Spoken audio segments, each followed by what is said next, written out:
ಬೆಳಗಿನ ಹೊತ್ತು ಮಾನ್ಯ ಮುಖ್ಯಮಂತ್ರಿ ಸಿದ್ದರಾಮಯ್ಯನವರು ಬಂದು ಉದ್ಘಾಟನೆ ಮಾಡಿದ್ದಾರೆ. ರಾತ್ರಿ ನಾನು ನಿಮ್ಮ ಊಟಕ್ಕೂ ಮುಂಚೆ ಇನ್ನೊಂದು ಉದ್ಘಾಟನೆಯನ್ನು ಮಾಡ್ತಾ ಇದ್ದೀನಿ. ಆದ್ರೆ ಇಲ್ಲಿ ನಾನು ಉದ್ಘಾಟನೆ ಮಾಡುವಾಗ ಸ್ವಲ್ಪ ಸಾವಧಾನದಿಂದ 4 ಮಾತು ಕೇಳಬೇಕಾಗುತ್ತೆ ಬಂಧುಗಳೇ. ವೇದಿಕೆ ಮೇಲೆ ಇರೋರು ಈ ಕಡೆ ಬನ್ನಿ. ಚೆಲುವರಾಯಸ್ವಾಮಿ ಅವರೇ. ಹಾ, ಸಾಂಸ್ಕೃತಿಕ ಕಾರ್ಯಕ್ರಮದ ಉದ್ಘಾಟನೆ ಎಂತ ವಿಪರ್ಯಾಸ ಅಂತಂದ್ರೆ, ನಿನ್ನೆ ಸದನದಲ್ಲಿ ಸಂಸ್ಕೃತಿಯ ಬಗ್ಗೆ ನಡೆದಂತ ಮಾತುಕತೆ ಬೇರೆ, ಈ ಸಾಹಿತ್ಯ ವೇದಿಕೆ ಮೇಲೆ ಮಾತಾಡ್ತಕ್ಕಂಥದ್ದೇ ಬೇರೆ. ಅಂತದ್ ಮಾಡಬಾಡ್ರಪ್ಪ ಅಂತ ಹೇಳ್ಬೇಕಾದ್ದು ಗೋರ್ವುಚಾರ್ ಅವರ ಅಧ್ಯಕ್ಷತೆಯಲ್ಲಿ ಆಗಬೇಕಾದ್ದು ಬಂದಿದೆ. ಅವರಿಗೆ ಒಂದು ಜೋರು ಚಪ್ಪಾಳೆಯೊಡನೆ ನಾವು ಅಭಿನಂದಿಸೋಣ. ಗೋರ್ವುಚಾರ್ ಅವರಂತ ಸಂಸ್ಕೃತಿ ಪರಂಪರೆ ಪದ್ಧತಿಯನ್ನು ಉಳಿಸ್ತಕ್ಕಂಥ ಪ್ರತಿನಿಧಿಗಳು ಆಯ್ಕೆ ಆಗಲಿ ಮುಂದಿನ ದಿನಗಳಲ್ಲಿ ಅಂತ. 87ನೇ ಸಾಹಿತ್ಯ ಸಮ್ಮೇಳನ ಮಂಡ್ಯ. ಗೋರ್ವುಚಾರ್ ಅವರು ನನ್ನ ಆತ್ಮೀಯ ಗುರುಗಳು, ಮಾರ್ಗದರ್ಶಕರು ಹೌದು. ಈ ಉದ್ಘಾಟನೆಯನ್ನು ತುಂಬಾ ಸಂತೋಷದಿಂದ ಮಾಡ್ತಾ ಇಲ್ಲ ನಾನು.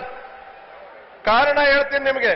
ಒಕ್ಕೂಟದ ವ್ಯವಸ್ಥೆ, ಫೆಡರಲ್ ಸಿಸ್ಟಮ್, ಬೇಕಾದಷ್ಟು ವಿಭಿನ್ನತೆಯಲ್ಲಿ ಏಕತೆಯನ್ನು ಕಂಡಿರತಕ್ಕಂಥ ದೇಶ. ಈ ಉದ್ಘಾಟನೆ ನನ್ನ ಸಂಕಟವನ್ನು ಬಚ್ಚಿಟ್ಕೊಂಡು ನೋವನ್ನ ಬಿಚ್ಚುತ್ತಾ ಉದ್ಘಾಟಿಸುತ್ತಿದ್ದೇನೆ. ಕಾರಣವನ್ನ 2-3 ನಿಮಿಷದಲ್ಲೇ ಹೇಳ್ಬಿಡ್ತೇನೆ.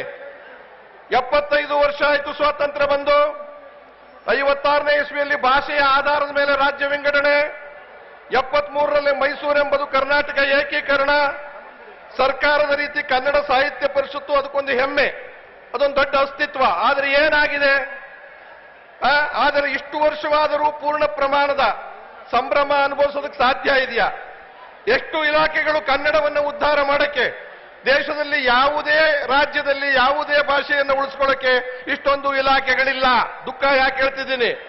ಸಂಸ್ಕೃತಿ ಇಲಾಖೆ, ಸಾಹಿತ್ಯ ಅಕಾಡೆಮಿ, ನಾಟಕ ಅಕಾಡೆಮಿ, ನೃತ್ಯ, ಸಂಗೀತ, ಯಕ್ಷಗಾನ, ಪುಸ್ತಕ ಪ್ರಾಧಿಕಾರ 13 ಅಕಾಡೆಮಿಗಳು, 4 ಪ್ರಾಧಿಕಾರಗಳು, ಕನ್ನಡ ಅಭಿವೃದ್ಧಿ ಪ್ರಾಧಿಕಾರ, ಹಲ್ಲಿಲ್ಲದ ಹಾವು, ಆಡಳಿತದಲ್ಲಿ ಕನ್ನಡ, ಬಾಯಿ ಮಾತಲ್ಲಿ, ಶಿಕ್ಷಣದಲ್ಲಿ ಕನ್ನಡ, ದಾಖಲೆಗಳಲ್ಲಿ, ಉದ್ಯೋಗದಲ್ಲಿ ಕನ್ನಡ, ನಿರುತ್ಸಾಹ, ಗಡಿಗಳಲ್ಲಿ ಕನ್ನಡ,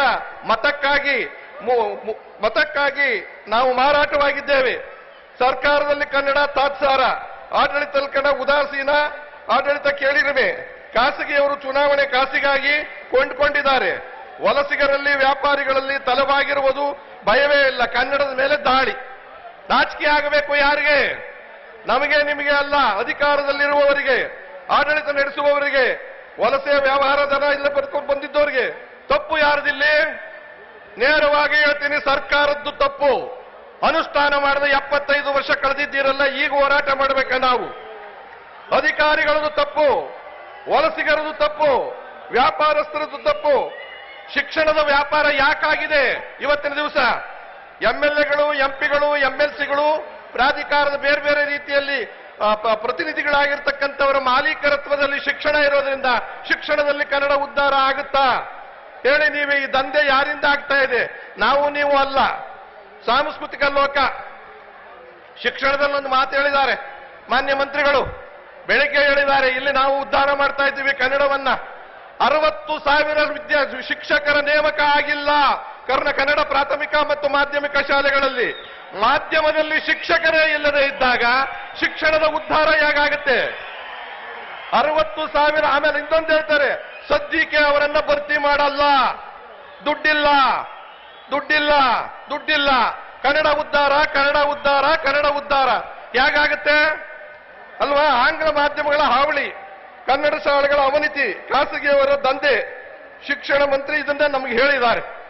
ಇದಲ್ಲದೆ ಗೋರ್ವುಚಾರ್ ಒಂದು ಮಾತು ಹೇಳಿದ್ದಾರೆ ನಿನ್ನೆ ದಿವಸ, ಜ್ಞಾಪಕ ಇರಲಿ, ನಾವು ಯೋಚನೆ ಮಾಡಬೇಕಾಗಿರೋದು.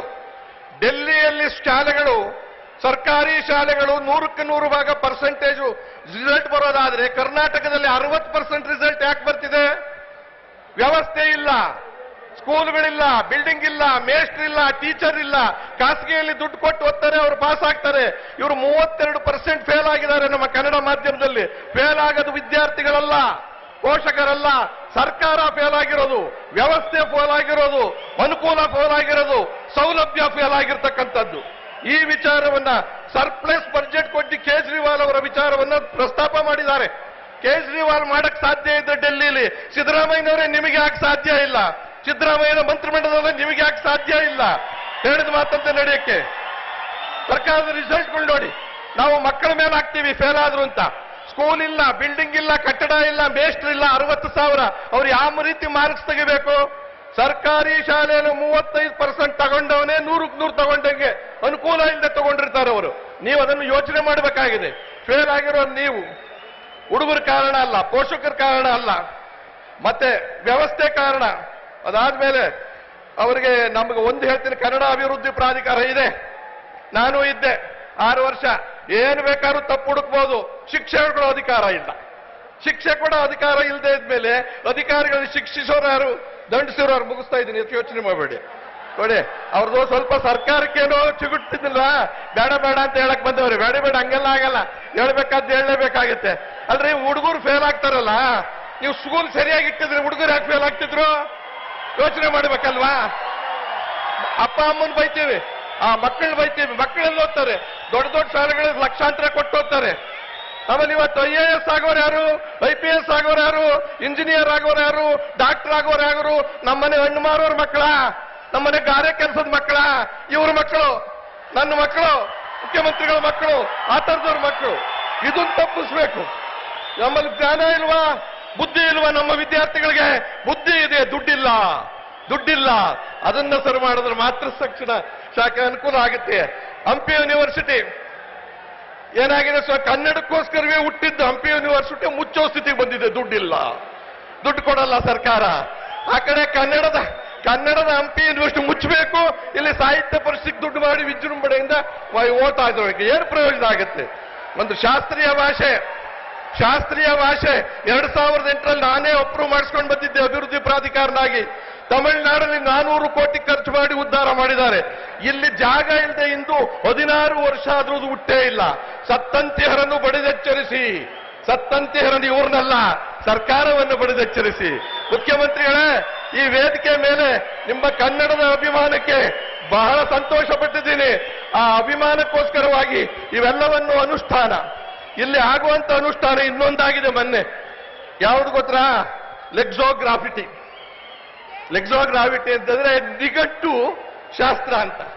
ಪ್ರತಿ ಸರಿ ಆಕ್ಸ್ಫರ್ಡ್ ಯೂನಿವರ್ಸಿಟಿ ನಿಘಂಟು ಪ್ರತಿ ವರ್ಷ ಬದಲಾಯಿಸ್ತಾರೆ.